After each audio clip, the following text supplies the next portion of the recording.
Bismillahirrahmanirrahim. Assalamualaikum warahmatullahi wabarakatuh. Billahi ta'ala wa li syafa'ati Rasulillah Muhammad sallallahu alaihi wasallam fi dini wa dunya wal akhirah. Wa la hawla min malaikatil muqarrabin wal anbiya'il mursalin. Wa la hawla min awliya'illahi was-salihin wal ulama'il 'amilin. Khususan la hawla mu'allif hadzal kitab asy-syekh Imam Al-Faqih Syamsuddin Nabi Abdullah Muhammad bin Qasim bin Muhammad Al-Gharabili Asy-Syafi'i wa man 'allamani usuli mafruhim anna Allah yu'li darajati fil jannah wa yanfa'una bi barakatihim wa asrarihim wa anwarihim wa ulumihim wa nafhatihim fid din wad dunya wal akhirah bi sirril Fatihah.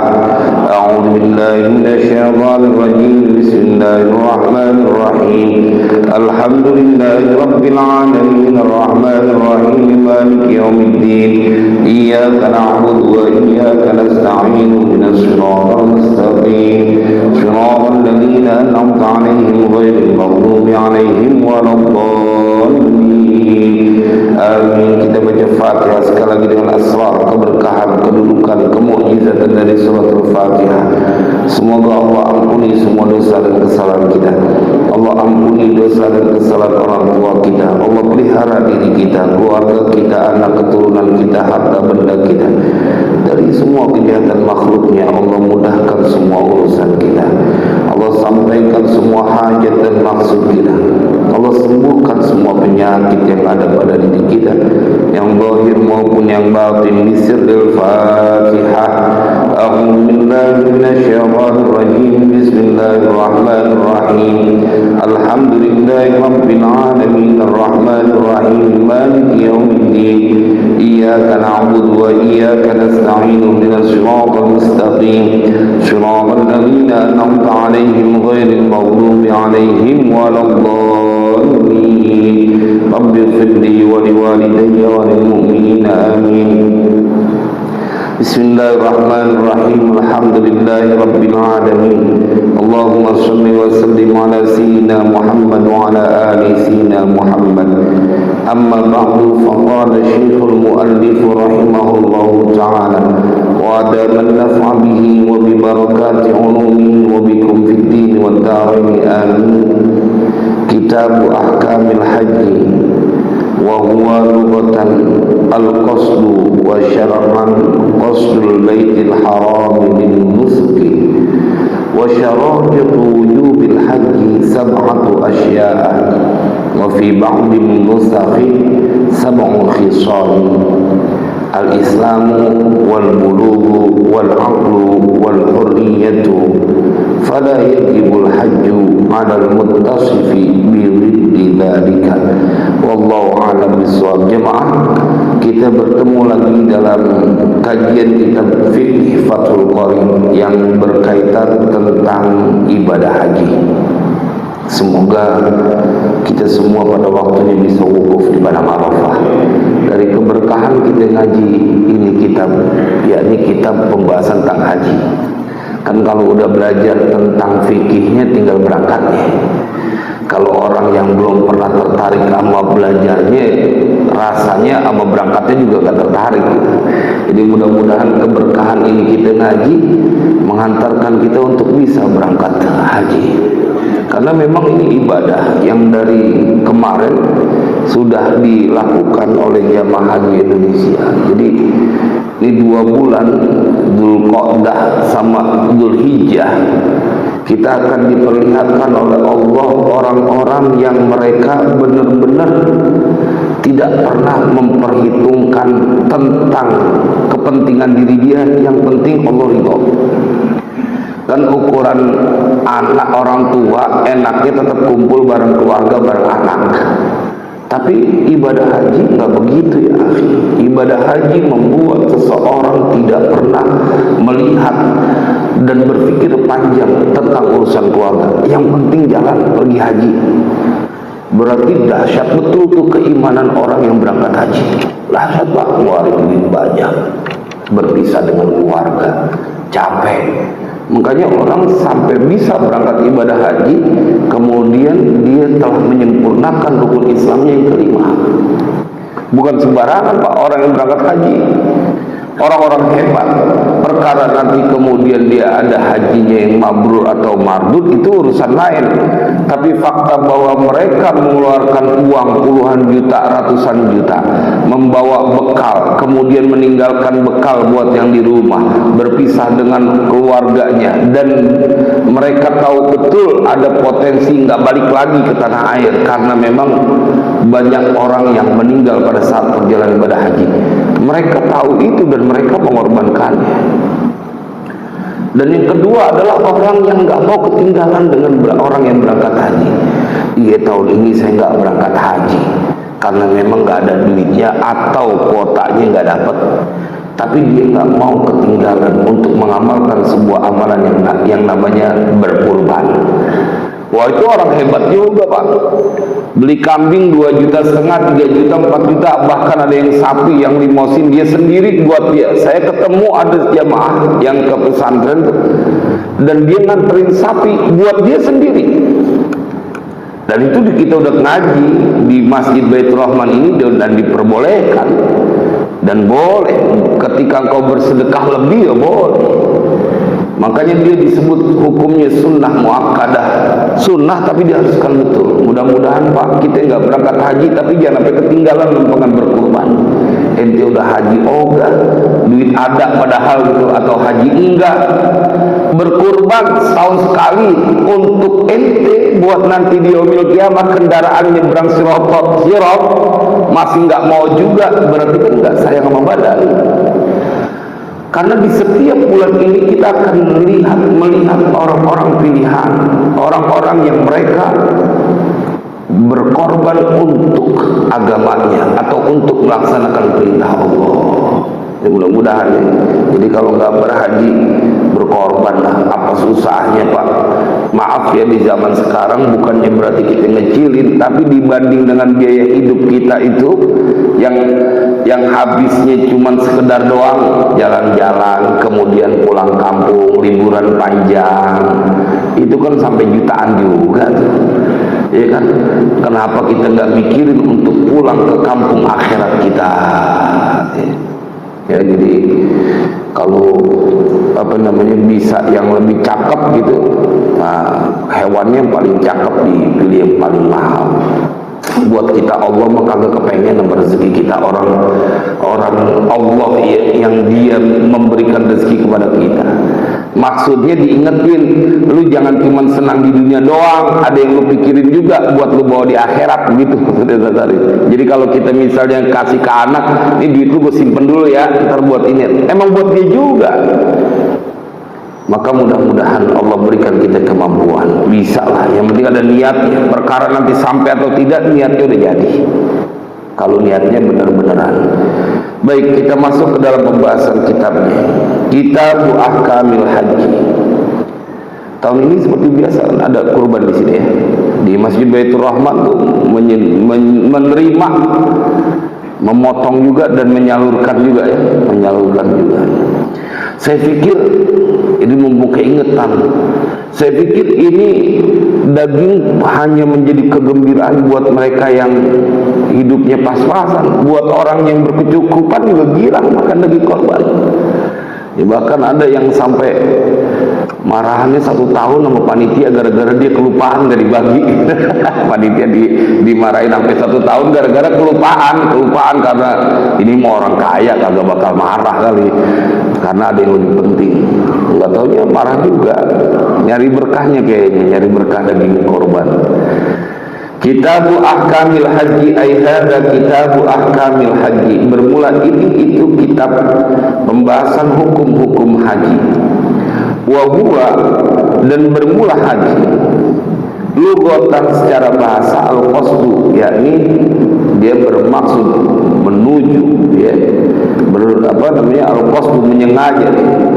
Wa syar'an qasdul baitil harami lil nusuki, dan secara syariat dia bermaksud untuk menuju ke Baitul Haram lil nusuki, untuk beribadah. Jadi diingetin, bukan pengen jalan-jalan. bahwa haji secara syariat artinya adalah dia bermaksud menuju kepada Baitul Haram untuk dia melaksanakan ibadah, karena ibadahnya adanya di sono, tawaf ifadah, kemudian wukuf di padang Arafah. Nanti kita akan bahas tentang rukun-rukun haji. Wa syara'itu wujudil haji sab'atu asya'a, dan bermula syarat-syarat wajibnya haji itu sab'atu asya'a, 7 perkara. Wa fi ba'dil nusakhi, dan itu pada sebagian salinan, jadi teks yang kitab yang lain, sab'u khisalin, bermula 7 perkara juga, 7 hal. Jadi syarat wajib haji itu ada 7. Kalau kita masuk ke dalam 7 syarat ini udah kena wajib haji.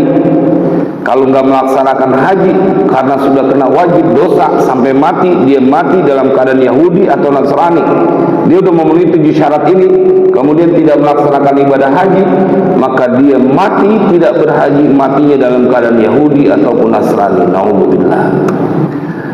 Al-Islamu, pertama yaitu Islam, wal bulughu, dan balik.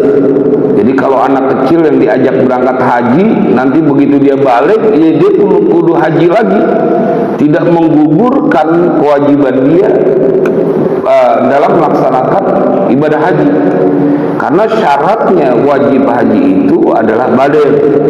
Tapi boleh nggak orang belum balik diajak haji? Ya boleh, tapi litarbiyah doang.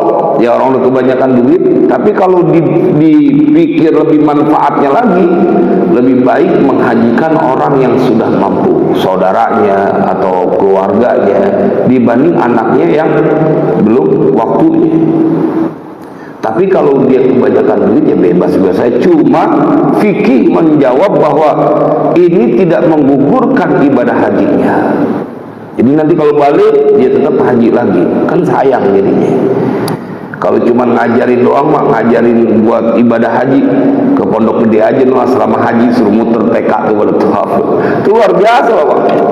Anak ini itu ijtihad dari ulama-ulama kita yang ada dari kecil, diajarin manasik haji supaya jiwanya punya keinginan untuk melaksanakan ibadah haji. Kalau kena hukum buat mempelajarinya, belum wajib mempelajari itu manasik TK tuh. TK belum wajib dia belajar manasik.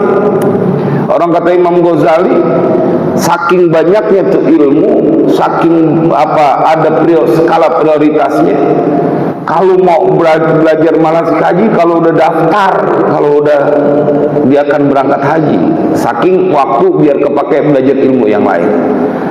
Tapi tinjauan bahwa ingin mencetak generasi di mana mereka diingatkan, ingat ya, ada rukun Islam kelima yang engkau harus berusaha untuk meminta, berdoa kepada Allah supaya bisa melaksanakan ibadah haji. Kalau niatnya ke situ, wah itu keren banget.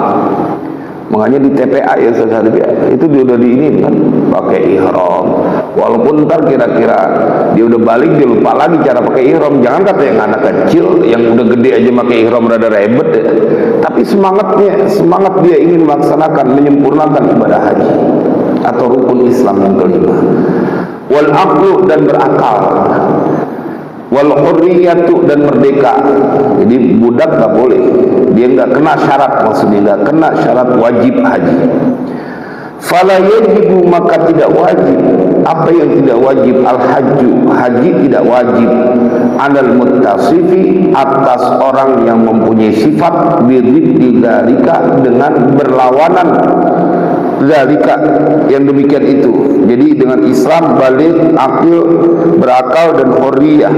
Jadi nggak wajib kalau orang yang punya sifatnya berlawanan dengan yang di atas. Islam, oh ternyata dia non muslim, nah, dia kan kena wajib. Balik, dia tidak balik. Kebalikannya, akal, dia tidak berakal. Hurriyah, merdeka, kalau dia budak dia nggak kena wajib. Jadi 4 syarat yang pertama ini dibahas langsung oleh musannif, al-islamu wal bulughu wal aqlu wal hurriyatu. Siapa orang yang mempunyai sifat bertolak belakang, berlawanan dengan 4 sifat ini, maka tidak wajib haji. Jadi kita pengen mengajak kepada semua yang ada di sini gitu ya, dan siapapun yang menikmati kajian ini, kalau sudah masuk pada 7 syarat ini terpenuhi, maka ente kudu buru-buru untuk berangkat haji ya, untuk berangkat haji. Itu 4 syarat pertama dari 7. Yang kelima, wa wujuduz zadi, dan adanya perbekalan, wa auqiyatihi, dan wadahnya perbekalan, in ihtaja ilaiha, jikalau butuh siapa orang yang berhaji, ilaiha, kepada auqiyah, kepada wadah. Jadi tempatnya, kalau kita sekarang koper gitu ya, kalau buat tempat buat bawa perbekalannya. Jadi kalau punya baju doang, punya duit doang, tapi nggak ada alat buat ngebawa ke sononya, nah maka di sini dia harus ada syarat itu juga, adanya perbekalan dan wadahnya untuk perbekalan, ihtaja ilaiha. Kenapa? Karena kata musannif, wa qad la yahtaju ilaiha, terkadang la yahtaju, tidak membutuhkan siapa orang yang berangkat haji, ilaiha, kepada awiyah, kepada wadah buat bawa perbekalan. Kasyakhsin qaribin min Makkah, seperti orang yang dia dekat rumahnya dari Mekah. Nah, kalau itu kan nggak perlu banyak nggak perlu tempat, bawa kantong kresek juga jadi gitu ya, karena dekat dia tinggal jalan doang. Wa yushtaratu aidan, dan disyaratkan juga apa, wujudul ma'i, adanya air, fil mawadi'il mu'tadi, di tempat-tempat al mu'tadi, yang biasa. Apa yang biasa? Hamlul ma'i minha, membawa air dari mawadi', bithamanil mithli, dengan harga yang umum, maksudnya harga yang biasa, yang sudah menjadi kebiasaannya. Jadi harus dipastikan juga ada air. Makanya kemarin pada saat kita berangkat haji, waktu saya berangkat haji tahun 97 tuh, akhirnya di Mina karena kebakaran tidak ada air, maka kemudian kita tidak bermalam di Mina. Karena tidak ada air, tidak buat mandi, tidak buat MCK-nya nggak ada. Maka kemudian kita tidak mabit, akhirnya bayar dam. Karena memang air ini menjadi satu yang penting. Kalau nggak ada air ya berabe kita. Makanya apalagi sekarang tuh di musim panas, biasanya tuh malah ditambahi dengan pancuran air yang buat supaya hawanya tidak terlalu panas. Kendati pun demikian masih sangat panas. Makanya orang yang berangkat ibadah haji ini orang-orang hebat pokoknya deh. Tinggal bagaimana mereka membekali manasiknya, dan mereka mengingatkan akan larangan, atau mengingat betul akan larangan yang Allah sampaikan dalam Al-Quran. Al-hajju asyhurum ma'lumat, faman farra fihinna al-hajja fala rafatha wala fusuqa wala jidala fil hajj. Allah pesen banget lemahan itu, karena gampang marah orang kalau lagi capek, lagi kurang istirahat, kurang makan, gampang marah. Karena ibadah haji ini ibadah yang melibatkan semua potensi yang ada pada diri kita, ya harta kita, ya hati kita, zahir dan batin. Makanya ini menjadi syarat, dia harus ada perbekalan. Wa tazawwadu fa inna khairaz zadi taqwa. Jadi memang disuruh bawa bekal, tapi sebaik-baik bekal adalah takwa. Setelah itu kalian juga harus membekali, bukan dengan harta doang. Karena banyak orang yang kemudian mereka pada saat berhaji justru tidak terasa mereka menggerogoti pahala ibadah hajinya, dari lantaran mereka ya itu tadi, rafah, usuk, jidal, naudzubillah. Karena kita temukan banyak indikasinya dari mana? Begitu pulang tidak bertambah kesolehannya, nggak bertambah. Logikanya kudu bertambah, Pak. Logikanya kudu bertambah. Kalau dia tidak bertambah kesolehannya, jauh dari masjid, nggak demen bersilaturahim dengan kegiatan-kegiatan agama, kita sempang curiga, jangan-jangan hajinya nggak benar hajinya. Karena efek dari perjalanan ibadah haji itu adalah dia akan menjadi orang yang akan mampu melakukan apapun yang lebih ringan lagi. Karena haji itu ibadah paling berat. Kalau ente datang ke masjid dari rumah, dari kompleks misalnya, terus ke Baitur Rahman, itu kekecilan dibanding pada saat ente perjalanan haji. Perjalanan haji sampai naik bus ente lakon-lakonin pengen sembahyang di Masjidil Haram. Kadang tuh yang namanya hari Jumat, kita bisa 3 jam sebelum waktu sholat Jumat udah bergerak menuju. Artinya kalau misalnya datang ke masjid Baitur Rahman jam 11, 1 jam sebelumnya, itu mah kekecilan, karena udah terbiasa dengan ibadah yang kita pengorbanannya lebih berat. Tapi bila ternyata pulang haji dengan pengorbanan yang sangat ringan, engkau berat untuk melakukannya, gua bingung dah, jangan-jangan di sono kagak beres urusannya. Ustadz itu jadi bikin nakut-nakutin jamaah haji? Bukan, justru ini memotivasi bahwa yang namanya ibadah itu bukan saat di Mekah. Di Mekah itu pelatihannya yang berat kau mampu melakukan. Begitu kerumunan orang ke masjid pasti penuh, dibela-belain sampai tuh saking jauhnya mereka sholat zuhur diterusin sampai kepada sholat isya. Jadi ditungguin, ntar subuhnya baru dia di rumah, di hotel, karena jauh jamaah haji reguler. Ntar datang lagi waktu duha, terus di masjid sampai malam. Begitu Pak jamaah haji mensiasati. Ada yang mensiasati datangnya begitu asar, jadi asar, maghrib, isya mereka tetap ada di situ karena waktunya berdekatan. Kayak apa keimanan mereka yang berhaji saat itu?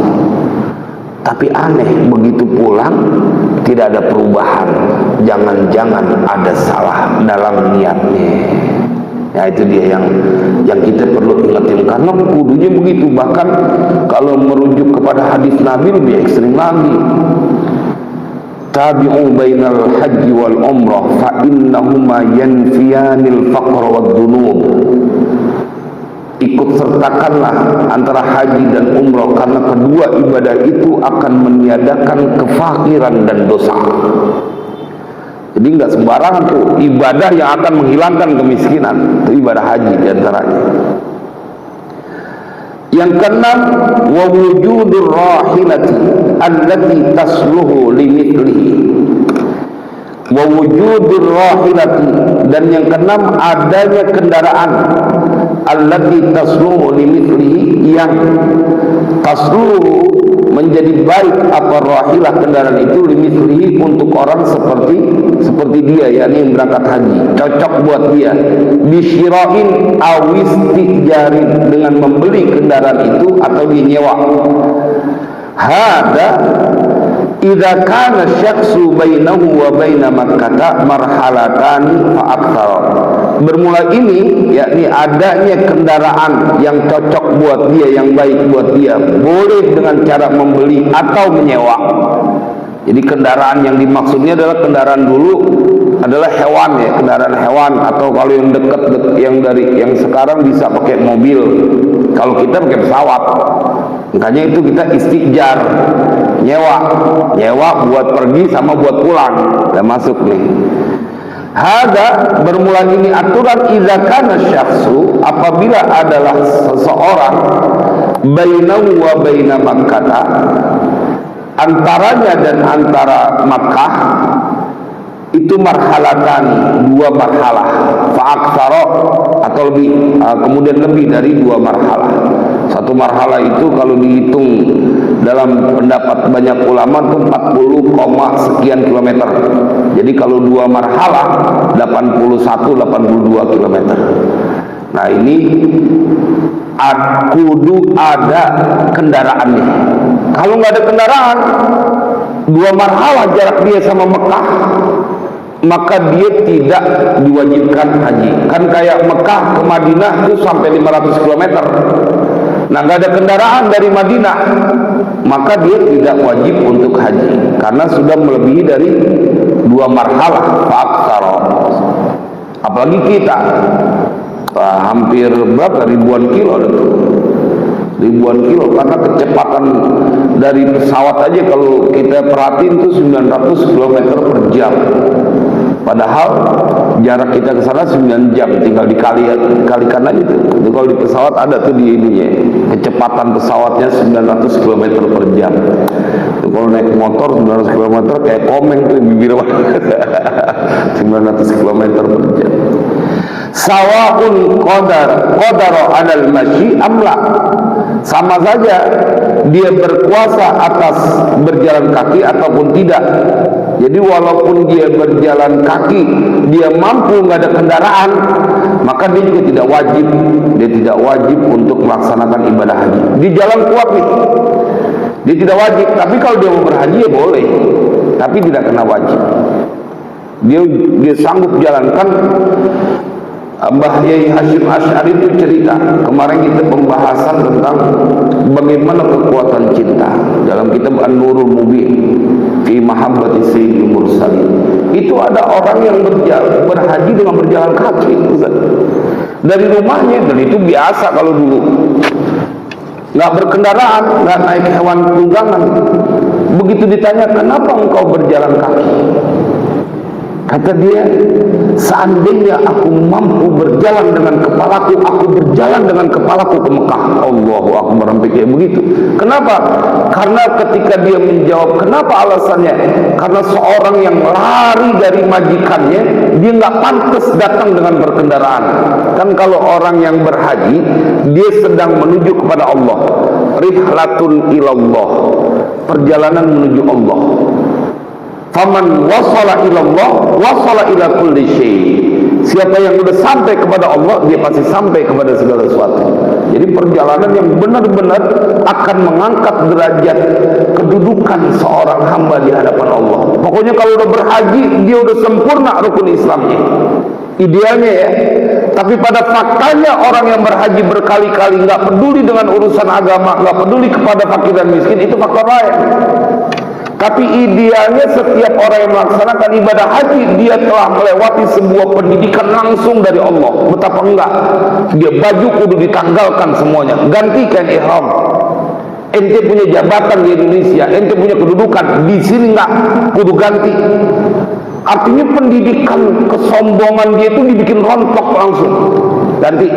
Kan pakaian yang bikin rada belagu, gara-gara punya seragam pegawai negeri, gara-gara punya seragam pejabat, gara-gara punya tanda bintang atau apa, pada saat haji copot semuanya, dan dia nurut. Pasti itu semuanya copot. Bahkan yang presiden, yang raja, kalau lagi perjalanan ibadah haji, dia copot ganti dengan kain ihram. Artinya apa? Mereka telah sampai pada makom tunduk dengan sepenuh-penuhnya tunduk kepada Allah. Nggak terbantahkan lah bahwa faktanya mereka tunduk saat perjalanan ibadah haji, yes, karena buktinya mereka pakai ihram. Disuruh wukuf ke Padang Arafah tanggal 9 Dzulhijjah, nurut semuanya. Mulai wukuf tergelincirnya matahari waktu zuhur, mereka nurut di tenda. Mereka kudu mabit ke Muzdalifah, kudu mabit ke Mina, tunduk semua. Jamaah haji tunduk, artinya mereka taat dalam pelaksanaan ibadah haji. Tapi bila kemudian mereka pulang, tidak ada semangat yang mereka dapatkan pada saat ibadah haji, itu faktor lain.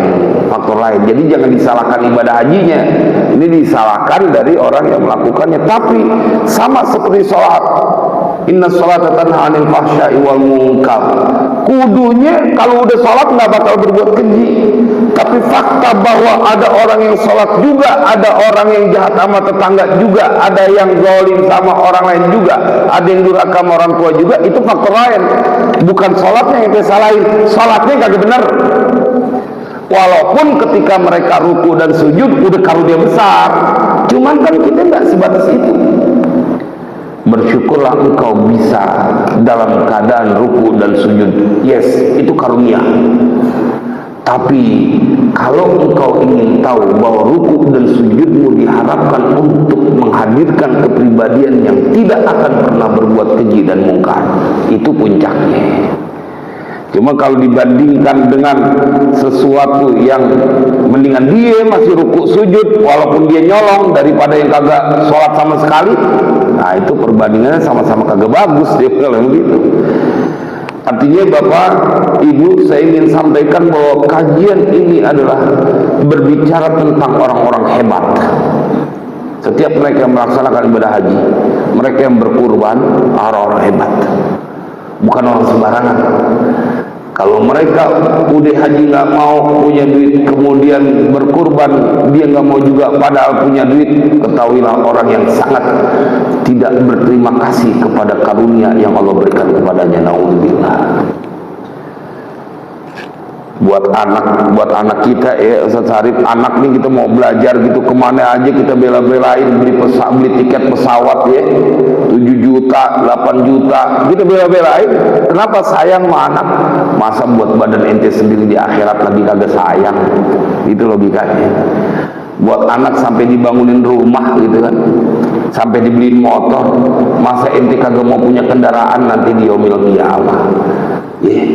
Kan orang tua kita ngerasain semuanya Pak, apalagi si duit ada, duit kagak ada aja dibela-belain. Ya ntar gue cari kreditan yang kira-kira DP-nya murahan, saking pengen nyenengin anak. Kalau orang tua tuh, kalau anak sih jarang yang begitu. Udah kagak, ngaku kagak aja, nggak ada duit Pak. Ada sih, cuma ntar buat anak saya kuliah. Anak lu kuliah kapan? Ya 5 tahun lagi. Tuh anak tuh sambar gledek emang kalau yang begitu. Emang kita kudu ingetin, karena kita sekarang ngerasain jadi orang tua gitu. Kalau dulu sih belum terlalu nyambung. Begitu kita jadi orang tua, kita tahu betul apapun kita turutin tuh anak. Ini yang kagak beres, jadi orang tua kagak bener, jadi anak kagak bener. Maksudnya begini, jadi orang tua kagak open ngurusin anak, waktu dia jadi anak dia kagak hormat sama orang tuanya. Nah itu cilaka tuh orang yang kayak begitu. Jadi kalaupun dia mampu, maka dia tidak wajib kalau dia sudah lebih dari marhalatan. Fa in kana bainahu wa baina Makkah duna marhalataini, maka jika ada itu bainahu antara dia wa baina Makkah dan antara Makkah, arti jarak dia antara Makkah, antara dia dan Makkah, apa duna marhalatan, duna marhalataini, di bawah 2 marhalah, wa huwa qawiyun 'alal masyi, dan hal keadaannya dia itu qawiyun, kuat, 'alal masyi, atas berjalan kaki, lazimahul hajju bila rahilatin, wajib baginya apa haji bila rahilatin, dengan kendaraan, dengan tidak, tanpa kendaraan, tanpa tunggangan. Jadi kalau dia rumahnya ternyata di bawah 2 marhalah, ini mazhab Imam Syafi'i, bila dia di bawah 80 km jaraknya dan dia kuat untuk berjalan kaki, kuat ya, keadaan dia fisiknya kuat untuk berjalan kaki, maka wajib dia berhaji, kata Imam Syafi'i. Ini mazhab Imam Syafi'i, lazimahul hajju bila rahilati. Mazhabnya Imam Syafi'i mewajibkan dia haji. Bagaimana dengan kondisi sekarang Ustaz? Karena ada peraturan, nah itu urusan lain. Karena kan di Mekah itu kerajaan Saudi punya kebijakan bahwa warganya sendiri kalau berhaji itu 5 tahun sekali. Dia tidak bisa setiap tahun untuk melaksanakan ibadah haji. Kalau itu lain, ada larangan, ada aturan. Tapi kalau misalnya nggak ada aturan, tidak ada larangan, maka wajib hukumnya bagi ente untuk berhaji. Kalau dia di bawah 2 marhalah, di bawah 80 km jarak antara dia dengan Mekah, maka tiap tahun dia wajib haji. Apalagi sih ada kendaraan, nggak punya kendaraan tapi dia kuat secara fisik, maka dia wajib untuk berhaji tiap tahun. Wah enak Pak, haji tiap tahun, bayangin dosa kita dihabisin Pak. Cuman berapa hari? Tanggal 8 kita persiapan kalau haji reguler, pakai ihram.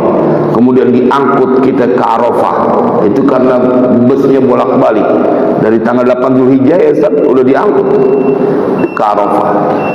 Baik, kita ada dulu. Saya pengen cerita ini biar kebayang yang udah berhaji, yang belum berhaji biar ada keinginan, aduh pengen buat haji.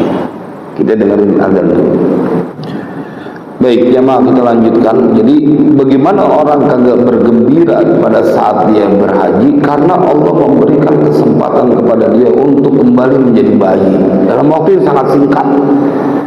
Tanggal 8 Dzulhijjah dia mulai diangkut kalau haji reguler ke Arafah malam 9 Dzulhijjah, kemudian istirahat. Dia udah pakai pakaian ihram karena pakaian ihramnya itu mikotnya dari tempat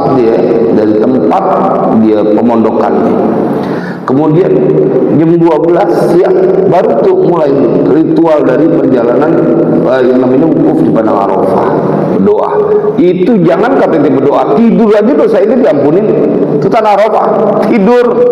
Karena dia ada iniannya. Jadi yang penting kagak dia dalam keadaan pingsan, dia bisa tidur di situ. Dia badannya ada, jangan kata lama.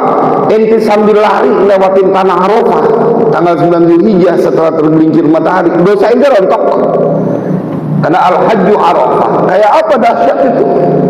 Jadi kalau ada orang yang punya kemampuan tidak berhaji, bukannya Allah pengen memberatkan dia, justru Allah memberikan sebuah kekhususan. Inti ada kesempatan buat menghapus segala dosa. Inti ada kesempatan buat mencatat nama inti sebagai penghuni surga. Jadi haji itu sama sekali tidak memberatkan. Makanya kalau ada orang yang kemudian masih berkeluh kesah ngomel dan karena bayar udah mahal, enggak sebanding dengan apa yang kau akan dapatkan nanti di yaumul qiyamah. Kalau ibadah haji mabrur ya, al-hajjul mabrur laisa lahu jazaa'un illa jannah. Wah, udah jelas banget itu. Nggak ada yang pantas buat dia sebagai penghuni kecuali adalah surga.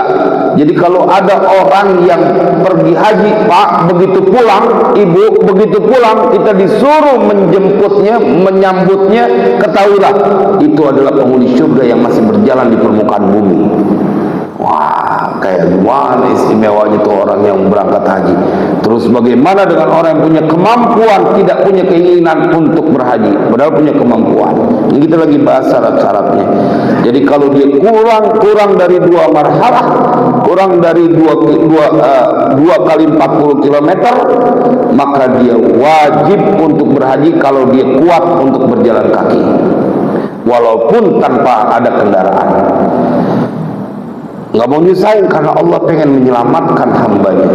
Wa yushtaratu, dan disyaratkan juga apa kaunu ma dzukira, apa-apa adanya sesuatu yang telah disebutkan. Jadi wujuduz zadi itu disebutkan, wujudur rahilati telah disebutkan di atas, itu fadilan an dainihi, fadilan berlebih dari hutangnya. Jadi wujuduz zat, adanya bekal awiyah, kemudian adanya kendaraan, itu udah lebihan daripada dia melunasi hutang-hutangnya. Jadi kalau dia kemudian masih punya hutang, dikhawatirkan nanti pada saat dia melaksanakan ibadah haji dia nggak ada umur, nah berapa ya? Karena di perjalanan yang sangat rentan dengan berbagai resiko. Jadi kudu dilunasi hutangnya. Bagaimana Ustaz kalau dia punya hutang kayak kartu kredit? Kan udah ada waktunya. Motor, mobil ada waktunya, udah khusus. Cara kita mau bayar juga udah ada waktunya. Yang penting kita berwasiat kepada anak-anak kita, memberitahukan ini dia yang nanti harus dibiayain. Berarti kan uangnya ada sebenarnya. Jadi harus melunasi hutangnya dulu. Wa an mu'nati man alaihi mu'natuhum, dan dia harus punya yang dia bawa itu adalah kelebihan bekalnya yang dia bawa buat kendaraannya yang dia sewa, udah kelebihan dari uang atau harta yang an mu'nati man alaihi mu'natuhum, dari makanan orang yang itu wajib atasnya, mu'natuhum bermula makanan mereka. Jadi kalau ente berhaji ninggalin anak, maka kudu itu ongkos yang dibawa lebihannya dari biaya yang sudah ditinggalkan buat anak-anaknya di rumah. Apalagi berangkat haji, kemudian berangkat haji tidak meninggalkan istri, tidak berangkat gitu maksudnya, kemudian tidak dibiayain buat kebutuhannya, anak makannya, nggak boleh. Berarti ente belum wajib untuk haji. belum wajib, jangan dipaksain. Muddata zahabihi wa iyabihi, selama perginya itu orang dan sampai dia pulangnya, kembalinya dia. Jadi harus ada, udah ada kos buat di rumahnya. Jangan sampai dia berangkat haji, anaknya pada kelaparan di rumah. Dulu saya ingat banget waktu adik saya berangkat haji gitu, karena kita masih kecil-kecil sama ibu saya berangkat haji, itu ada orang yang kemudian dititipin uang sama saya punya adik gitu, dititipin nih buat kebutuhan anak-anak. Jadi dititipin karena kita dulu masih kecil-kecil, belum bisa ngatur. Harus ada yang ditinggal dan yang dibawa itu adalah kelebihan. Nggak boleh sampai menyengsarakan orang yang ditinggalnya. Wa fadilan aidan an maskanin la bihi, dan duit yang dibawa itu adalah kelebihan juga dari tempat tinggalnya yang layak. Wa an abdin yaliqu bihi, dan tempat tinggal dari budak atau pelayan yang layak baginya. Jadi rumahnya juga harus ada airnya, harus ada listriknya, harus layak. Jangan dia tinggal aja, yang penting ada rumah tapi nggak layak dia ditinggalin oleh anak-anaknya atau bahkan di sini budaknya. Syarat yang terakhir adalah wa tahliyatut tariqi, sepinya jalan. Wal muradu bit tahliyati huna, dan bermula maksud dengan sepinya di sini amnut tariqi, amannya sebuah perjalanan. Jadi kayak kemarin kita haji sempat berhenti karena nggak aman dengan perjalanannya, penyakitnya, dan itu menimbulkan resiko tingkat tinggi, maka tidak ada berangkat haji. Dhannan, perkiraan, dengan memperkirakan bihasabi ma yaliku bikul di makanin, dengan memperhitungkan apa-apa yang layak bikul dimakanin di tiap-tiap tempat. Karena dulu nih masih ngebayangin perjalanan yang dia darat melewati beberapa negara, begal banyak. Nah, ente di kampung ini aman, di kampung ono aman apa kagak? Kalau di kampung ini aman, di kampung ono kagak aman, padahal menuju ke Mekah, ente jangan berangkat, nggak wajib. Jadi tetap keselamatan perlu diutamakan. Makanya dulu jamaah haji kalau mau berangkat itu mereka benar-benar harus rombongan, nggak boleh misah. Yang kira-kira pada saat begal melakukan itu mereka nggak berani. Dan banyak mereka yang sampai berziarah asal muasal hizib barzah, kan begitu. Hizib barzah, hizib yang dijazakan dari orang yang dari alam barzah. Dulu saya mendapatkan hizib itu, ijazah itu dari Abu Yasin Hamzir. Nah, itu orang mau berangkat haji, ziarah dulu. Kemudian terdengar suara disuruh baca doa ini. Nah, makanya disebut hizib barzah. Jadi orang yang udah meninggal, wali masih ngasih ijazah kepada orang yang hidup. Ya orang Wahabi sih nggak percaya sama beginian, bodo amat dah. Ya karena ini kan ada fakta bahwa memang diijazahin. Karena bagi mereka orang mati udah nggak bisa ngapa-ngapain. Falau lam ya'mani syakhsu ala nafsi, maka seandainya tidak aman siapa asyakhsu, seseorang ala nafsi, atas dirinya, au malihi, atau hartanya, au bud'ihi, atau pasangannya. Jadi kehormatan dari pasangannya. Jadi kalau begal itu biasanya dari dulu, kalau misalnya dia ngerampas itu bukan cuma orangnya dibunuh, hartanya diambil, kalau perempuannya diperkosa. Lam yajib alaihil haji, tidak wajib atasnya haji kalau memang nggak aman. Makanya ada yang namanya mahram tuh. Jadi harus ada mahramnya. Kalau nggak aman, kalau sekarang mah aman, ada ketua kloter, ada bagian ibadah, bagian ini aman, dan negara langsung yang ngatur. Jadi kita enak tinggal melaksanakan ibadah hajinya. Kita memang kudu berpikir fair. Lempangan ini kita kudu berterima kasih. Karena perjalanan bisa berjalan dengan baik gitu. Wa qawluhu, dan ucapannya musannif, wa imkanul masiri, dan memungkinkannya perjalanan, sabitun fi ba'dil nusakhi, itu tetap pada sebagian salinan teks kitab ini. Wal muradu bihadza imkan, dan bermula dimasukkan dengan ini kemungkinan, artinya memungkinkan an yabqa minaz zamani, bahwa tersisa minaz zamani dari waktu, ba'da wujudi zadi, setelah adanya perbekalan, warrahilati, dan kendaraan, apa ma yumkinu fihi sayrul ma'budu ilal hajj, sesuatu yang memungkinkan padanya, pada ma as-sayru, perjalanan, al-ma'bud, yang diketahui, ilal haji, kepada haji. Fa in amkana illa annahu yahtaju liqat'i marhalataini fi ba'dil ayyami lam yalzamhu al-hajju lid-darar. Maka jika memungkinkan, kecuali bahwasanya yahtaju, membutuhkan siapa orang berhaji, liqat'i marhalatani, untuk menyelesaikan perjalanan dua marhalah, fi ba'dil ayyami, pada sebagian hari, lam yalzamul hajju, kan tidaklah wajib baginya apa haji, lidorori, karena darurat. Jadi begini maksudnya, kalau dia punya yang dimaksud dengan imkanul masir, dia terkumpul nih, punya bekal dan punya kendaraan, dan masih memungkinkan untuk sampai kepada perjalanan ibadah haji. Nah, itu yang disebutnya. Tapi kalau jaraknya pendek, misalkan dia sudah baru terkumpul bekalnya dan kendaraannya, tapi dia harus menyelesaikan perjalanan dua marhalah itu cuman dalam waktu 1 hari, di ba'dil ayyam, atau pada sebagian beberapa hari, nah itu resikonya tingkat tinggi. Jadi khawatirnya dalam perjalanan terjadi hal-hal yang tidak dia perhitungkan, sehingga terhambat. Begitu dia nyampe Mekah, udah ketinggalan waktunya, udah waktu wukuf di Padang Arafah. Nah kan dia perjalanannya disia-sia. Nah jadi harus ada interval waktu yang memungkinkan untuk dia sampai ke sana. Jadi makanya kalau jamaah haji Indonesia itu dan seluruhnya, kalau masuk Jeddah terakhir tanggal 5 Dzulhijjah, bandara tutup. 5 Dzulhijjah bandara tutup, udah nggak bisa masuk. Padahal dia masih bisa untuk ada waktu beberapa hari, 3 hari.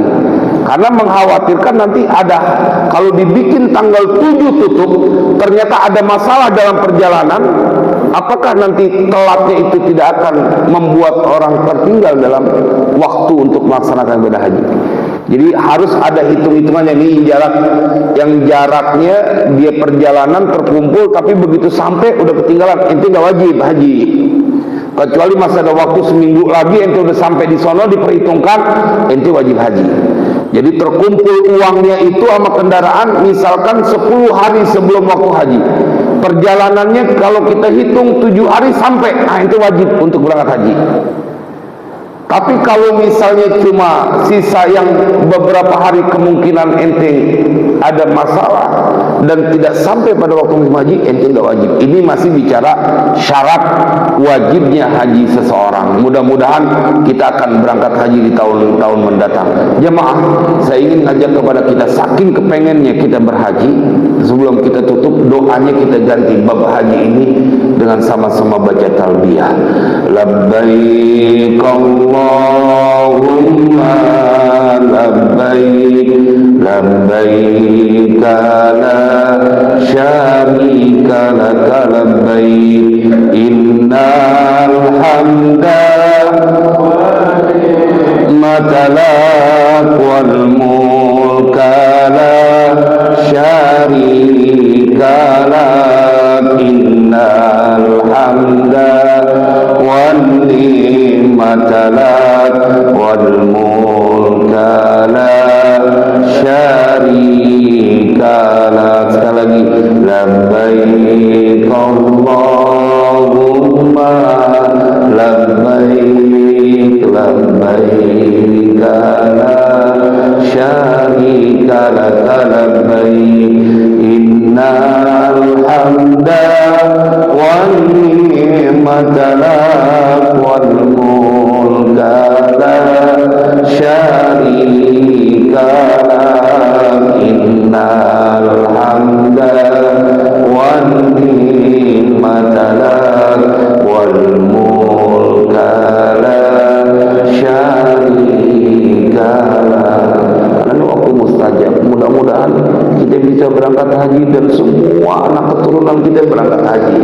Semua anak keturunan kita sempurna rukun Islamnya dan mereka dijamin sebagai penghuni surga. Wassalamualaikum warahmatullahi wabarakatuh.